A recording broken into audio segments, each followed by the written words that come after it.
سلام زي خبركم تخاطلتي بين تي في نلوم قدام 13 مغابيت استدالو علتاو زيناتات زلكم مصيلخو كموترو كساب فصامي مدباتنا نختكتاتلنا እንዳعدمكو بقدامነት ارئست زينا كلتا سمزي غزياوي محدار تግራይ ካብ ስልጣኖም ተዓልዮም ሕብራት መንግስታት አሜሪካ ኩሎም ናይ ወጻው ወታደራት ካብ መሬት ሊቢያ ኾጹ ጻውዒት አቅሪቡ ፖሊስ ሚኒያፖሊስ ንስድራ ጆርጅ ፍሎይድ 27 ሚሊዮን ዶላር አሜሪካ ክኽሕሱዮም በጾታው ትንኩያ ዝተኸሰሰ አማሕዳሪ ኒውዮርክ ካብ ስልጣኑ ኾርድ አባላት ሴኔት ከምዝሓተቱን ካልእን ዝድህስ ዜናታት ሒዘልኩም መጽለኹ ሰናይ ናይ ምክታል ግዜ እንዳተመነኹ አብዛ ቻናል ድማ ናይ ወትሩ ተኸታተልቲ ንኽትኮኑ ሳብስክራይብ ክትገብሩ ብኽብሪ ዕድመኩም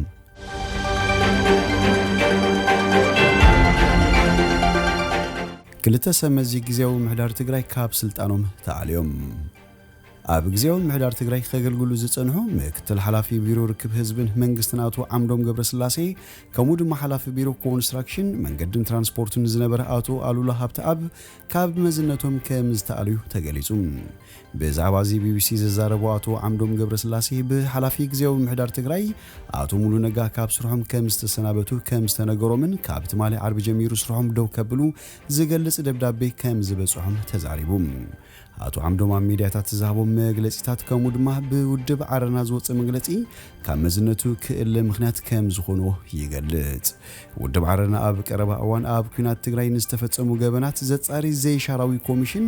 ከምስረት ዝጽውዕ መግለጺ ይሙጹ ዝዝከር እዩ ዓረና ወሲኹ ኃይልታት ክልል አምሓራን ኤርትራን ኣብ ልዕሊ ህዝብን ንብረትን ጉዳት ዕንወትን አውሪዶም ክብሉን ኣብ መግለጺኡ ከሲሱ ነይሮም ሓላፊ መንገድን ትራንስፖርትን ዝነበሩ አቶ አሉላ ሃብተአቡን በተመሳሳሊ በሰንክ ዝቅልውላው ኣብ ትግራይ ዝወረደ ዕንወት በመዝርዛር ኣብ ቀረባ እዋን ንሚዲያታት ውሽጢ ዓዲ መግለጺ ይምሃቡ ዝዝከር እዩ ንሱን ካብ ጎረቤት ሀገር ዝመጸ ሰራዊት አሎ ካብ ጎረቤት ክልሉን ዝመጸ ሰራዊት አሎ በመባል ነቲ ኣብ ትግራይ ዝወረደ ዕንወት ተሓተቲ ከም ዝኾኑ ገሊጹ ነይሩ ብዙሓት afti ግዚያውን ምሕዳር ዘሎ አባላት ነቲ ኣብ ትግራይ ዘሎ ጸገማት በሙሉ ከይተሓባባአና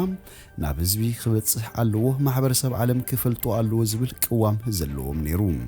እዚ ክግለጽ ዘይደልዩ አባላት ኣለዎ እዚ ዝፈጠሮ ጸገም እዩ ምኽንያቱ ንሕና ኣብ ህዝብና ዝበጽሑ ኩሉ ወጻዓታት ተቃሊዑ ፍታሕ ክረክብ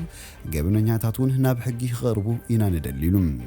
ወሲኹ ድማ በወገን ምዕራብ ትግራይን በደቡብ ትግራይን በኃይልታት አምሓራ ዝተሓዘ ቦታታት ኣብ መንጎ አባላት ግዚያዊ ምሕዳር ካልእ ምንጪ ምስሓብ ከም ዝኾኑ ይገልጽ ንሕና ብምዕራብ ይኹን በደቡብ ዘሎ መሬት ትግራይ ናብቲ ንቡር ክምለስ ኢና ንደሊ ካብ ላዕሊ ጽዕንቶ እናተገበረሎም እዚ ንኽዕፈን ዝደልዩ አካላቱን ኣለዉ እቲ ቀንዲ ኣፈላላይ እዚ ይብል አቶ ዓምዶም ገብረስላሴ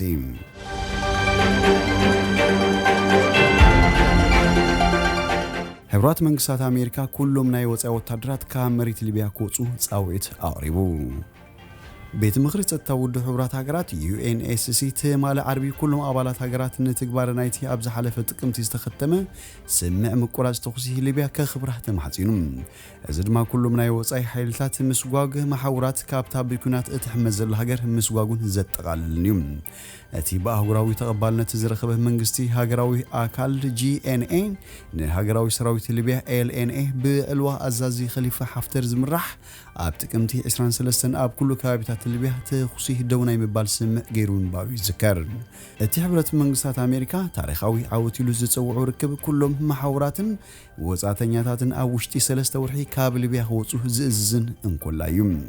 ይኹን እምበር ዋላ እኳ ስምዕ እንተተገበረ ኃይልታት ቱርክን ሩስያን ዝርከቦም ወታደራት ወጻኢ ኣብ ሊቢያ ይኣትዉ ከም ዘለዉ በተደጋጋሚ ግዜ ክትቀስ ምጽንሑ ይፍለጥ ቤት ምኽሪ ወከልቲ ህዝቢ ሊቢያ ነቲ ካቢኔ ናይቲ ክሳብ ተሓሳስ ምርጫ ነቲ ሃገር ብምምራሕ እተኸሰሰ ሓድሽ ሓድነታዊ መንግስቲ ንምትዕንቃፍ ዘቕርቦ ናይ ምትእማን ድምጺ ብምቕባል UNSC ንኣባል ሃገራት ነቲ ብሕቡራት ሃገራት ዝተጠቐ ሊቢያ ዝመርሖን ዝውንኖን ፖለቲካዊ መስርሕ ከምኡን ነቲ ኣብ ሊቢያ ዘሎ ሉዓላውነትን ናጽነትን ግዛእታዊ ሃገራዊ ሓድነትን ሙሉ በሙሉ ከማልኦ ጽውዕሎም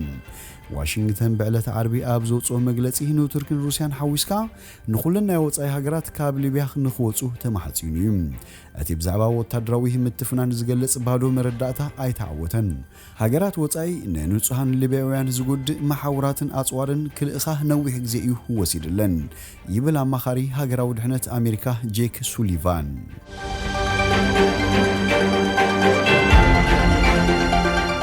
ፖሊስ ሚኒያፖሊስ ንስድራ ጆርጅ ፍሎይድ 27 ሚሊዮን ዶላር ኣሜሪካ ክኽሕሶዮም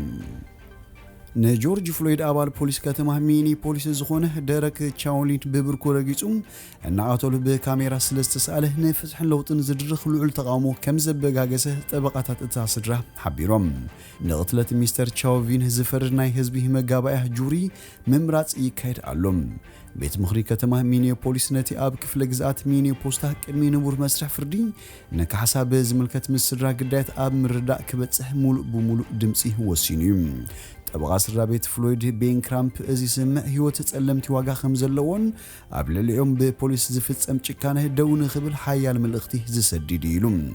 ኣብቲ ኣብ ማሕበራዊ ሚድያ ብሰፊሑ ዝተዘርግሐ ሞት ጆርጅ ፍሎይድ ዘርኢ ቪድዮ ኣርባዕተ ኣባላት ፖሊስ ኣብ ሓደ ድኳን ናይ ሓሶት $20 ኣሜሪካ ተጠቂምካ ኢሎም ከፋጥጦ ይረኣዩ ነይሩ ቀፂሎም ናብ መሬት ኣውዲቖም ኣደቂሶምዎ ቻቪውን ዝተባለ ፖሊስ ብብርኩ ኣብ ክሳዱ ምስ ረገጹ ድማ ከተንፍስ ኣይከኣልኩም ብምባል ከይቀትሎ ይምሕጾኖ ነይሩ ጆርጅ ፍሎይድ ኣብ ሆስፒታል ምስ በጽሐዩ ከም ዝሞተ ተነጊሩ ጠበቃታት ስድራ ቤት ፍሎይድ ድሕሪ ሓደ ወርሒ ሞቱ ኣብ ሰነ 2020 ሲቪላዊ ክሲ መስሪቶም ምምሕዳር ከተማ ሚኒያፖሊስ ንኦፊሰራት ፖሊስ ነብሶም ክገጡ ዝሕግዞምን ግቡእ መንገዲ ንኽኽተሉ ዝድግፍን ስልጠናን ቴክኒክን ዘይመሃቡን ነቶም በደላት ዝፈጸሙ ካብ ስራሕ ዘይምእላዩን ነቲ ኩነታት ዕሽሽ ከም ዝበሉን ብምግላጽ ጠበቃታት ፍሎይድ ተኻቲዖም እተን 19 ዓመታት ፖሊስ ናይታ ከተማ ኮይኑ ዘገልገለን ንፍሎይድ ዝቐተለን ቻውቪን ቅድም ክብል በ10 ዝቆጸሩ ክስታት ቀሪቦም ከም ዝነበሩን ይግለጽ እቲ ምስድራ መዋቲ ዝተገብረ ስምዕ ካሕሳ ቅቡልን ኣብ ጉዕዞ ፍትሒ ሓደ ስጉምቲ እዩ ኢሉ እቲ ጠበቃ ሞት ጆርጅ ፍሎይድ ንዓሌታዊ ስምዒታት ቀስቂሱ ኢሉ እቲ ሲቪላዊ ምርዳእ ካሕሳ ኣብ መወዳእታ ናይ ሰሙን ኣብ ገብናዊ ቤት ፍርዲ ኣብ ልዕሊ ሚኒስተር ቻውቪን ክሲ ቅትለት ምስ ተመስረተ እዩ ተኻይዱ በቲ ኩሉ ዝተኸሰሰሉ ገበንኛ ኮይኑ እንተተረኺቡ ክሳብ 65 ዓመት ማእሰርቲ ክብየነሉ ይኽእል እዩ ንሱ ግን ገበንኛ ኣይኮንክን ኢሉ ዝከራኸር ክሳብ ሕጂ 6 ክኢላታት ሕጊ ኣብቲ ህዝባዊ መጋባእያ ጁሪ ምስክርነት ከስምዑ ተመሪጾም ኣለዉ እቲ ህዝባዊ መጋባእያ 12 ክኢላታት ሕግን 4 ተተካእትን እዮም ዘድልይዎም ኮይኑ ግና እቲ ጉዳይ ስምዒት ዝትንክፍን ከቢድ ጉዳይን ስለ ዝኾነ ብጽሞና ዝከታተሉን ረጊኦም ዘመዛዙንን ብውቕዓት ጁሪ ምርካብ ቀሊል ኣይኮነን ጉዳያቶም ብቅትለትን ምድግጋፍን ቅትለትን ሞት ጆርጅ ፍሎይድ ዝተኸሰሱ ካልኦት ሰለስተ መኮንናት ጄ አሌክሳንደር ኪንግ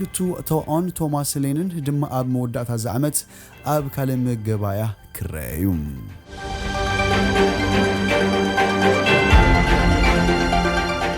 በጾታው ትንኮያ ዝተኸሰሰ ኣማሕዳሪ ኒውዮርክ ካብ ስልጣኑ ክወርድ ኣባላት ሰኔት ሓቲቶም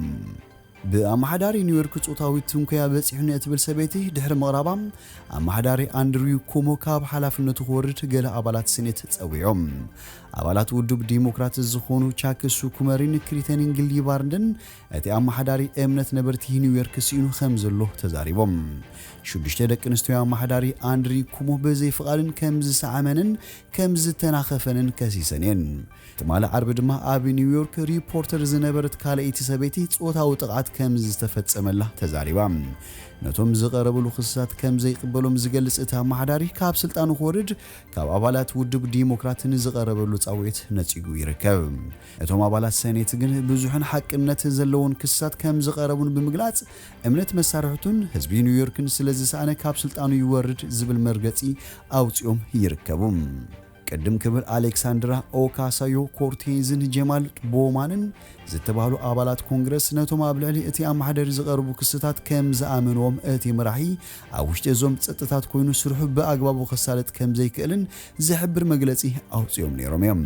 ናይ ነዊሕ እዋን ተናሓናሒ ኣማሕዳሪ ኩሞ ዝኾነ ከንቲባ ከተማ ኒውዮርክ ቢል ዲ ብላሲዮ ብተመሳሳሊ እቲ ብዓርቢ ዝቐረበ ክሲ ከም ዝጸየፎ ብምግላጽ ድሕሪ ሕጂ ኣማሕዳሪ ኮይኑ ክገልግል ኣይኽእልን ኢሉ ኣብ 2022 ዘበነ ስልጣኑ ዘበቀ ኣማሕዳሪ ኩሞ ኣብ ዝሓለፈ ዓመት ኣብታ ዘመሓደራ ግዝኣት ንኮሮና ቫይረስ ብዝነበሩ ኣተሓዛ እናተመስገነ ነይሩ እዩ ሎብ ዘበን ድማ ኣብ መሕብሕቢ ማእከላት ንዝነበረ ሞት ብምሽፋንን ተኸሲሱ እዩ ዝሓለፈ ሐሙስ ድማ ነቶም ዝቐረቡ ክስታት ንኽጻረም ሓፈሻዊ ጉባኤ ናይታ ግዝኣት ፍቓድ ሂቦሎም አንድሪ ኩሞ ነቶም ዝቐረቡ ክስታት ብዘይሻራዊ ኣካል ክሳብ ዝጻረህ ከም ዝጽበ ተዛሪቡ